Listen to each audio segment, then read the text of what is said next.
Welcome back to my channel mommies and kiddos. तो कैसे हैं आप लोग? आई होप आप लोग बहुत अच्छे हैं। तो आज का जो व्लॉग है वो है एक रोड ट्रिप। बहुत मज़ा आने वाला है आज के व्लॉग में, क्योंकि आज का जो रोड ट्रिप है वो है हैदराबाद टू गोवा। तो हम लोग गोवा जा रहे हैं फाइनली ये। तो चलिए मैं वीडियो को शुरू करती हूँ। और आज हम लोग जो ट्रैवल कर रहे हैं वो बच्चों के साथ भी है। तो अगर आप बच्चों के साथ ट्रैवल करने का सोच रहे हैं, रोड ट्रिप करने का सोच रहे हैं, तो इससे आपको हेल्प मिलेगी कि आप क्या क्या चीज़ें ले सकते हैं बच्चों के लिए और कैसे आपकी रोड ट्रिप ईज़ी बना सकते हैं। तो चलिए वीडियो को शुरू करते हैं। तो यहाँ पे हम लोग रुके हुए हैं अभी चाय पीने के लिए। और हमने अपनी रोड ट्रिप की शुरुआत की थी सुबह के 6 बजे। जब सुबह के 6 बजे हम लोग निकल गए थे। एक्चुअली हमने थोड़ा सोचा था और जल्दी निकलेंगे, बट थोड़ा लेट हो ही जाता है बच्चों के साथ। तो सुबह के 6 बजे हमने शुरू किया था, तो हमको 700 किलोमीटर दिख रहा था। और अभी 14 आवर्स दिख रहा था हमको हैदराबाद टू गोवा। बट अभी जो हमारा टाइमिंग है वो 11 आवर्स हो गया है। तो मतलब 2-3 घंटे बाद हमने ये ब्रेक लिया। और यहाँ पे हमने फिर ब्रेकफ़ास्ट किया। ब्रेकफ़ास्ट करके और बीच में हम स्नैक्स करते हुए, बस ऐसे ही मस्ती वस्ती करते हुए हम निकल रहे हैं। और बीच में हम स्नैक्स ले रहे हैं, इसलिए इतनी ज़्यादा भूख लंच के लिए नहीं लगी है। तो लंच हम थोड़ा लेट ही करेंगे। तो अभी हमने थोड़ा लेट ही ब्रेकफ़ास्ट किया है। अब बीच बीच में खाते पीते चलेंगे। तो देखते हैं अभी हम लोग लंच के लिए कब रुकेंगे। और हमारा जो रोड है का जो रूट है वो है, हम हैदराबाद से निकले हैं अभी सोलापुर, और इसके बाद सांगली होते हुए फिर हम लोग जाएंगे नॉर्थ गोवा। तो चलिए देखते हैं कि नेक्स्ट होल हम लोग कब लेने वाले हैं। यहाँ स्नैक्स में मैंने बहुत सारी चीज़ें पैक की थी ताकि हमको बीच बीच में रुकना ना पड़े। तो यहाँ हेल्दी और अनहेल्दी ऑप्शंस दोनों हैं हमारे पास। यहाँ पे मैंने जवार पफ्स लिए थे, ये कि बहुत हेल्दी है ये, और माज़ा वाज़ा लिया था। तो कुछ हेल्दी अनहेल्दी दोनों खिलाते हुए बच्चों को जा रहे थे। और यहाँ पे मैंने श्लोक के लिए मतलब ऐसे टॉयज़ भी लिए थे कि वो थोड़ा इंगेज रहे, क्योंकि वो छोटा है। पिया तो बड़ी है, तो मेरी बेटी बड़ी है, तो वो थोड़े बुक्स वगैरह पढ़ के भी इंगेज हो जाती है। बट वो छोटा है तो उसको अभी इंटरेस्ट नहीं आता। तो थोड़ा वो लोग खेलते हैं, फिर थोड़ी देर मस्ती करते हैं, फिर इस तरह से थोड़े कुछ टॉयज़ मैंने उसके लिए हुए हैं ताकि वो पूरा रास्ता बिज़ी रहे, वरना वो मुझे बहुत परेशान कर देगा, छोटा है तो इसलिए बहुत सारी चीज़ें मैंने पैक की थी। और यहाँ पे अभी हम लोग रुके हुए हैं लंच करने के लिए। तो लंच करने के लिए हम लोग कुछ 5 to 6 आवर के बाद रुके हुए हैं हम लोग।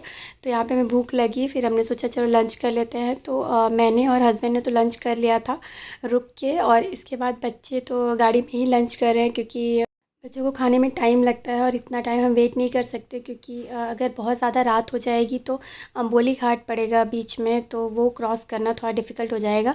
इसीलिए आप जितना दिन दिन में पहुंच जाओ ना वो ज़्यादा अच्छा है। तो हमको तो 6 बज गए थे निकलने में, और अगर आप और जल्दी निकल सकते हैं तो आप और जल्दी पहुँच सकते हैं। तो हम 6 बजे निकले थे, इसलिए हमको टाइम लग गया पहुँचने में। तो आप कोशिश करिए कि जो अम्बोली घाट है ना वो आप थोड़ा दिन दिन में ही, शाम के टाइम पे ही आप क्रॉस कर लें, क्योंकि वो थोड़ा रिस्की होता है। हालांकि सेफ़ है, रोड बहुत अच्छा है, बहुत ही सुंदर है।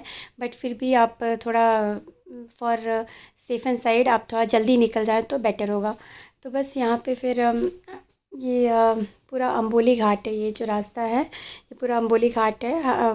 बहुत ही ब्यूटीफुल था। अगर आप चाहें तो वहाँ रोड पे रुक के आप फ़ोटोज़ भी क्लिक करा सकते हैं और व्यू भी ले सकते हैं। कहीं कहीं पे ऐसे पॉइंट्स बने हुए हैं, तो वहाँ पे आप रुक सकते हैं। हम लोग रुके नहीं थे क्योंकि हमको लेट हो रहा था, तो हम लोग निकल गए थे। हमने सोचा था जब हम रिटर्न होंगे तब हम रुक लेंगे, थोड़ी देर देख लेंगे। बट अभी के लिए हम निकले। अब 10 मिनट में हमारा आने वाला है होटल। तो यहाँ जो हमने होटल बुक किया था वो एयरबीएनबी से किया था हमने, और वो बहुत ही ब्यूटीफुल प्रॉपर्टी थी। और हम जैसे ही गए हम लोग बहुत हैप्पी हो गए थे, क्योंकि जैसा पिक्चर में दिखा था हमको, फ़ोटोज़ में जो हमने देखा था सेम टू सेम वैसा था। तो इसलिए हमको बहुत अच्छा लगा। ये 1 BHK है, जो ये घर है वो पूरा 1 BHK है। हमने 1 BHK ही लिया था क्योंकि हम लोग ही हैं। तो यहाँ पे किचन भी है इनका छोटा सा, जिसमें सारी चीज़ें थी जो भी आप यूज़ करो। कप थे, और मतलब आप चाय बना सकते हो, बहुत सारी चीज़ें थी। ओवन भी था, वॉशिंग मशीन भी था, फ्रिज भी था। तो मतलब जो भी ज़रूरत की चीज़ें होती हैं वो सब कुछ था। और यहाँ ये है बेडरूम, और ये भी बहुत नीट एंड क्लीन है। तो ओवरऑल जैसा हमने फ़ोटोज़ में देखा था, जैसा बिल्कुल भी सेम सेम टू सेम वैसा ही है। मतलब कुछ भी चेंज नहीं है, और ज़रूरत की सारी चीज़ें इसमें हैं। जैसे आप गोवा आते हो तो आप 1-2 दिन के लिए तो नहीं आते हो, आप एटलीस्ट 4 to 5 डेज़ स्पेंड करते हो वहाँ पे। तो एटलीस्ट आप जहाँ रह रहे हो वो भी अच्छा होना चाहिए, तो प्रॉपर्टी भी अच्छी होनी चाहिए ताकि आपको अच्छा लगे। तो इसीलिए ये मुझे ओवरऑल बहुत अच्छा लगा। तो और ये बालकनी है, बालकनी भी बहुत बड़ी थी और बहुत स्पेशियस था। तो यहाँ पे आप मतलब चाय वाय पी सकते हो, सुबह आराम से टाइम स्पेंड कर सकते हो। तो चलिए अभी इस वीडियो को मैं यहीं पे एंड करती हूँ। अब हम लोग भी बहुत टायर्ड हो गए हैं, तो हम भी बाहर जाएंगे और बस हम बाहर जाके बस डिनर करके फिर हम घर पे आके सो जाएंगे। तो डिनर में हमने सब्ज़ी और रोटी ही मंगाया था, सिंपल वो खाया। और यहाँ पे श्लोक को एक कैट मिल गई थी, उसके साथ वो खेला और फिर घर आके हम लोग बहुत टायर्ड हो गए थे तो सो गए। अब मैं आपको कल मिलूँगी वीडियो में, ताकि मैं आपको कल का डे 1 हमने गोवा में क्या किया वो आपको शेयर करूँगी। Thank you so much guys for watching this video. Bye bye.